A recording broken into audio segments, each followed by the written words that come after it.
Mahigit 135,000 aplikante ang inaasahang kukuha ng PUP College Entrance Exam sa Santa Mesa Campus ngayong taon.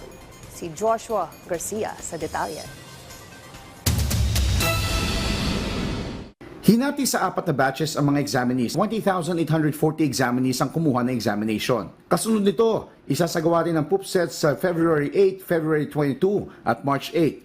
Batay sa trend ng pamantasan, 70% ng mga aplikante ay mula sa low-income households, habang karamihan naman ay nagmumula sa National Capital Region at Region 4. Samantala, kabilang sa mga pinaka-pinipiling kurso ng mga aplikante ang BS Accountancy, BS Psychology, BS Business Administration, Major in Financial Management, BS Architecture at BS Civil Engineering. Ang ilang mga first-year student, relate sa pinagdadaanan ng mga examinees ngayong taon.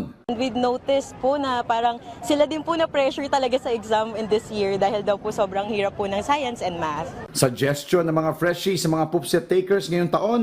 Yung suggestion ko, no, lalo na po sa mga hindi pa nakakapag-take or magte-take pa lang sa February, review lang ng review hanggang sa matandaan natin. Lalo na sobrang hirap talaga nung math. Hope na lang po tayo sa kay God din, tas na makapasa po tayo. Kasi po agawan po talaga yung slot dito sa PUP. Mahirap po makapasok, tas mahirap din po makalabas. Sa Santa Mesa Campus, ang may pinakamaraming aplikante sa buong PUP system bilang ito ang main campus ng PUP.